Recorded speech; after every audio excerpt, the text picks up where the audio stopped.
कुरान ने यही कहा, ए लोगो, अल्लाह ताला तुमसे सबसे पहली रिक्वायर ये चीज़ करता है कि ला तजअल मअल्लाहि इलाहन आखर, अल्लाह के साथ कोई और ऐसा शरीक ना ठहराओ कि जो अल्लाह पसंद नहीं करता, वरना क्या होगा, फतक ओदा मज़मूम मखजूला, वरना तू ऐसी हालत में चला जाएगा बंदे कि जिस हालत में अल्लाह ताला तुम्हारी मजम्मत करेगा और अल्लाह तुमसे कभी भी राज़ी नहीं होगा। इसलिए कुरान ने भी कहा कि वो गुनाह जो जुल्म अजीम है वो क्या है, वो शिर्क है। इन्न शिर्क लजुल्मुन अजीम, अल्लाह ताला हर गुनाह माफ़ कर देता है, लेकिन अपने साथ किसी बंदे ने अगर शरीक ठहराया, अल्लाह ताला इसको कभी भी पसंद नहीं करता। और अल्लाह ताला फरमा रहे, ए हबीब इनको बतलाइए कि ये जो मज़हब इस्लाम है ये कोई मुश्किलात का नाम नहीं है, तुमने छोटा सा काम करना है। वो क्या है कि अल्लाह के अलावा किसी की इबादत नहीं करनी। मैं अगला जुमला पढ़ने लगा हूँ, आपने तर्जुमा करना है, वबिल वालिदैन इहसाना, और क्या करना है, वालिदैन के साथ उसने सलूक करना है। ये किस सूरत में है, बनी इसराइल, और मक्के में नाजिल हुई या मदीने में, मक्के में नाजिल हुई। यानी मक्के में अल्लाह फरमा रहे हबीब इनको बतलाइए ये दीन को अजनबी दीन नहीं है, ये तुम्हारे घर के माहौल को ठीक करने वाला मजहब है। तुमने करना क्या है, इबादत अल्लाह की करनी है, और कहना वालिदैन का मानना है। और इम्मा यबलुगन्ना इंदकल किबरा अहदुहुमा औ किलाहुमा फला तकुल लहुमा उफ वला तनहरहुमा वकुल लहुमा कौलन करीमा। ए हबीब, अगर दोनों या दोनों में से कोई एक अगर बुढ़ापे को पहुंच जाए तो फला तकुल लहुमा उफ, अपने वालिदैन को उफ तक भी नहीं कहना, वला तनहरहुमा, और अपने वालिदैन को झिड़कना नहीं है, वकुल लहुमा कौलन करीमा, और इनके साथ हमेशा ताज़ीम से बात करनी है। लेकिन मक्की सूरत में अल्लाह अपने हबीब करीम को वो इस्लाम का तारुफ पेश करने की बात फरमा रहा है जिसमें हम सब के घर की बात, इबादत अल्लाह की करनी है, और हुस्न सलूक का पहला मुस्तहिक तुम्हारे वालिदैन है।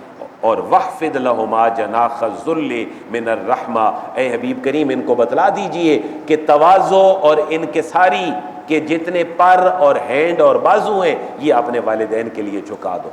और वकुर वकुर, और ये कहा करो, रब्बिरहमहुमा कमा रब्बयानी सगीरा, ए मेरे परवरदिगार मेरे इन दोनों माँ और बाप पे रहम फरमा, कमा रब्बयानी सगीरा, जिस तरह इन्होंने मुझे मुश्किलात बर्दाश्त करके बड़े प्यार और मोहब्बत से पाला था, ए अल्लाह इन दोनों के ऊपर इतना ही रहम फरमा। देखें ना, सूरत कौन सी है, मक्की। काफरों को बतलाया जा रहा है कि दीन इस्लाम तो माँ बाप से मोहब्बत करने का नाम है, दीन इस्लाम तो अल्लाह के आगे सर झुका के रहने का नाम है। और अगर कोई ये समझे कि दीन पे अमल करने के लिए मुझे अपने घर से 500 किलोमीटर दूर जाके अल्लाह की रज़ा तलब करना होगी, तो कम अज़ कम दीन मोहम्मदी में इसका कोई तसव्वुर, हम फिरते रहें, हम सारी दुनिया को ठीक करने फिरते रहें। अल्लाह रसूल की मंशा ये है कि ठीक किसको करो, अपने घर को करो। तुम्हारे घरों के अंदर सजदे अल्लाह को होने चाहिए, और तुम्हारे घरों के अंदर बूढ़े वालिदैन की तकरीम, ये तुम्हारी इबादत का दूसरा बड़ा टूल होना चाहिए। अगली बात देखिएगा, अरबी मैं पढ़ूंगा, तर्जमा आपने करना है।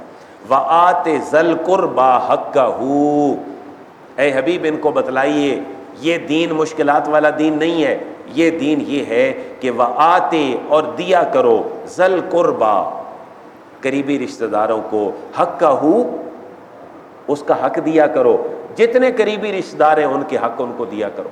वालिदैन का अपना हक है, और मोस्टली सबसे ज़्यादा हक किसका है, वालिदैन का है। वालिदैन में भी एक हदीस मुबारक है कि हजूर से पूछा गया कौन उसने सलूक का मुस्तहिक है, आपने फरमाया उम्मों का, तेरी माँ, फिर फरमाया उम्मों का, तेरी माँ, फिर फरमाया उम्मों का, तेरी माँ, फिर फरमाया उसके बाद तेरे बाप का भी दर्जा है। इसका मतलब ये नहीं है कि माँ का दर्जा बहुत ज़्यादा, बाप का दर्जा कम है, तो इसलिए अगर माँ के कदमों में जन्नत है तो उस जन्नत का दरवाज़ा कहते हैं कौन है, बाप है।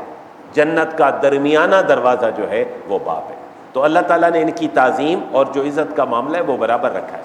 हजूर के 3 दफ़ा कहने में ताकीद ज़रूर है, लेकिन कतन इसका मतलब ये नहीं है कि बाप का दर्जा माँ से कम है। माँ बाप दोनों का दर्जा इज़्ज़त में, वक़ार में, खिदमत में बराबर है। माँ की खिदमत में भी जन्नत है और बाप की खिदमत में भी जन्नत है।